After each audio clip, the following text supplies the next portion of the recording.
नमस्कार दोस्तों, जय हिंद, वंदे मातरम। काफ़ी पेशेंट की रिक्वेस्ट और सजेशन के आधार पर हम आज एक वीडियो बनाने वाले हैं और वो टॉपिक का नाम है टिनिटस।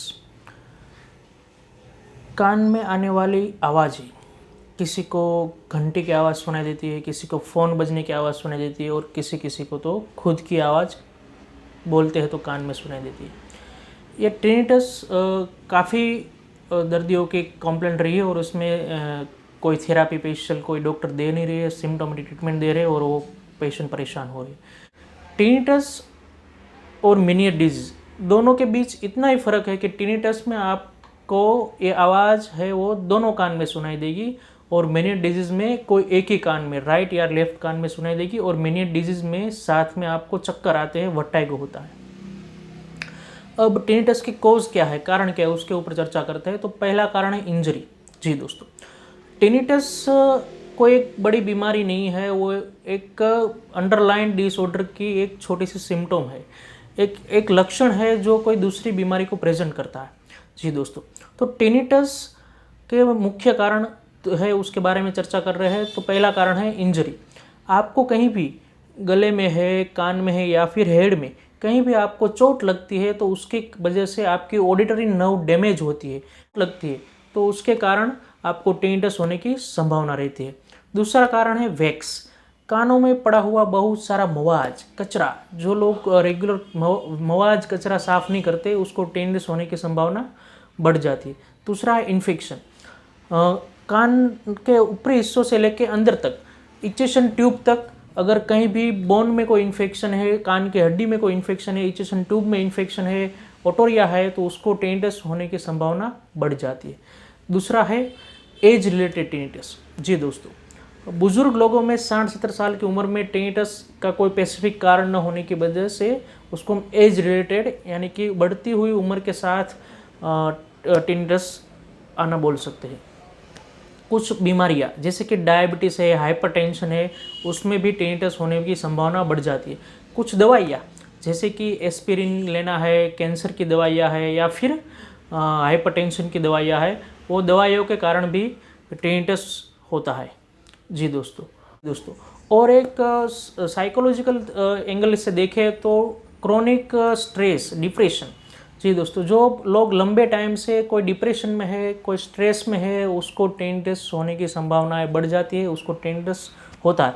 तो हम अगर कोई पेशेंट की डिटेल में हिस्ट्री लेते हैं, उसको पूछते हैं, डिटेल में उसका लाइफस्टाइल जानते हैं, तो हमें उसके बारे में आगे पता चलेगा और हम उसके टिनिटस के कॉज तक हम पहुँच सकेंगे।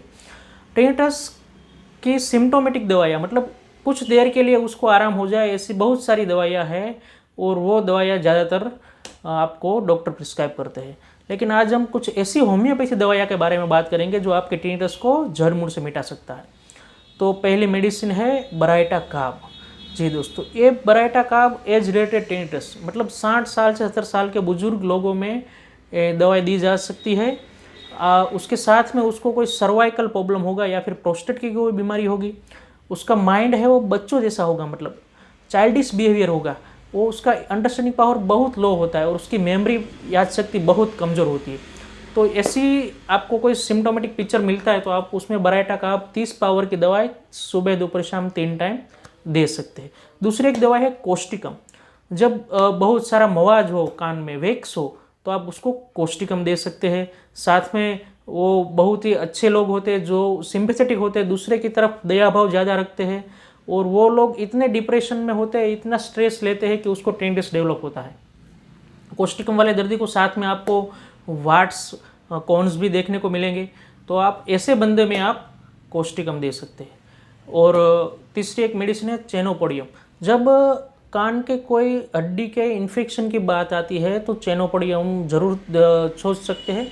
चेनोपोडियम एक स्पेसिफिक दवा है टिनिटस के लिए, और उसमें एक पिक्युलर सिम्टम यह है कि आप चेनोपोडियम दवाई वाले दर्दी को कोई मनुष्य की आवाज़ नहीं सुनाई देती, उसके लिए वो पूरा डेफ होता है, मतलब कि उसको कोई मनुष्य की आवाज़ नहीं सुनाई देती। लेकिन दूसरा कोई साउंड है, जैसे कोई व्हीकल की आवाज़ है, कोई मोबाइल की रिंग है, कोई म्यूज़िक का वॉल्यूम है, तो वह उसको बहुत ही सेंसिटिव होते हैं, वो सुनते ही उसको चिड़चिड़ियापन हो जाता है। तो ये चेनोपोडियम मेडिसिन का एक स्पेसिफिक सिम्टम है, और साथ में उसके साथ में कोई ईयरबोन की पैथोलॉजी होती है, तो आप उसमें चेनोपोडियम 30 पावर की दवाई 3 टाइम दे सकते हैं। दूसरी एक दवाई के बारे में बात करने वाले कालीम्यूर 3X। जी दोस्तों, जब ओटोरिया होता है, कान से बहुत सारे पस निकल रहे होते हैं, कान में कहीं इन्फेक्शन होता है, इचेशन ट्यूब में इन्फेक्शन होता है, तब हम कालीम्यूर के बारे में सोच सकते हैं। और कालीम्यूर भी 3X नाम की दवाई आपको 2 गोली बायोकेमिक दवा है, 3 टाइम देना है, गुनगुने गर्म पानी में खाने के 1 घंटा पहले। आगे की एक दवाई के बारे में बात कर रहे हैं तो नेट्रम सैलिसाइलिकम। जी दोस्तों, इसमें टिनिटस तो होता है, साथ में वर्टाइगो भी होता है, मतलब ये मिनियट डिजीज का पिक्चर होता है। टिनिटस के साथ में वर्टाइगो, तो हम नेट्रम सैलिसाइलिकम दे सकते हैं। उसमें चक्कर कैसे आते हैं कि जब बंदा खड़ा होता है तब उसको अचानक से चक्कर आने लगते हैं, जब वो सोता है और फिर बैठता है और खड़ा होता है तो चक्कर आना स्टार्ट हो जाते हैं, जब वो राइट साइड की तरह घूमता है तब चक्कर आते हैं। ये उसके स्पेसिफिक सिम्टम है नेट्रम सैलिसाइलिकम में। तो वो उसके साथ में कुछ उसको जॉइंट प्रॉब्लम भी होते हैं, तो ऐसा सब मिक्स पिक्चर में आप उसको नेट्रम सैलिसाइलिकम दवाई सजेस्ट कर सकते हैं। बाकी बहुत सारी दवा है, बेलाडोना है, कोस्टिकम है, ग्रेफाइटिस है, बहुत सारी दवाई आप टिनिटस में यूज़ कर सकते हैं। जो प्रमुख मेडिसिन थी मैंने आपको उसके बारे में बात किया है। और अब हम उसके सपोर्टिव थेरापी के बारे में बात करते हैं। ये सपोर्टिव थेरापी मतलब कि जो हमारी होम्योपैथी दवाई के साथ साथ आप करेंगे तो आपको बहुत अच्छा रिजल्ट मिलेगा, शॉर्ट टाइम में आपको रिकवरी आएगी। तो पहले हम बात करते हैं योगा के बारे में। जी दोस्तों, योगा में आप बात करते हैं तो कपालभाति और भस्त्रिका, जिस बंदे को टिनिटस है उसको अगर इसमें से कोई भी दवाई शूट होती है तो उसको साथ में कपालभाति 15 मिनट और भस्त्रिका 15 मिनट आप सजेस्ट कीजिए, तो उसको काफ़ी टिनिटस में आराम होगा। दूसरा एक उपचार है एक्यूप्रेशर। अपनी जो ये उंगली है उसमें जो लास्ट 2 फिंगर है उसके बीच वाला ये पॉइंट को आपको प्रेस करना है ऐसे 2 से 3 मिनट रेगुलर। इसको ये दोनों उंगली जहाँ पे एंड होती है उसका जो मूड होता है उसको आप प्रेस करना है और उसको आपको प्रेस करते रहना है 2 से 3 मिनट। तो एक्यूप्रेशर में बताया गया कि उसमें टिनिटस की ट्रीटमेंट है।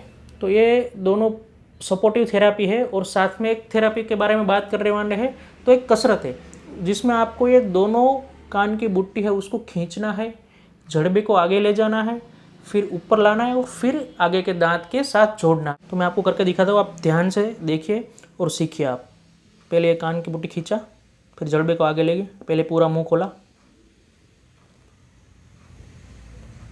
ऐसे, मतलब जड़बे को आगे ले गए, आगे ले जाना है, फिर ऊपर के दांत की साइड लाना है।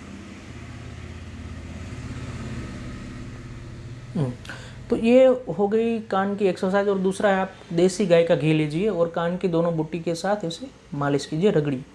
तो ये हो गई सपोर्टिव थेरापी। जी दोस्तों, आपको इसमें कहीं भी कोई भी दिक्कत है, कुछ समझ में नहीं आ रहा है, कोई क्वेरी है, तो आप हमारा टेली कंसल्टेशन ले सकते हो, ऑनलाइन कंसल्टेशन। ये मोबाइल नंबर पे आप मैं व्हाट्सअप करके हमारी अपॉइंटमेंट लेके टेली कंसल्टेशन द्वारा आप हमारे साथ जुड़ सकते हैं और आपको जो मेडिसिन बताई उसका आप यूज़ कर सकते हैं और टिनिटस में आप काफ़ी अच्छा रिजल्ट देख सकते हैं, रिजल्ट मिल सकता है। और धन्यवाद, फिर मिलते रहेंगे। जय हिंद, वंदे मातरम।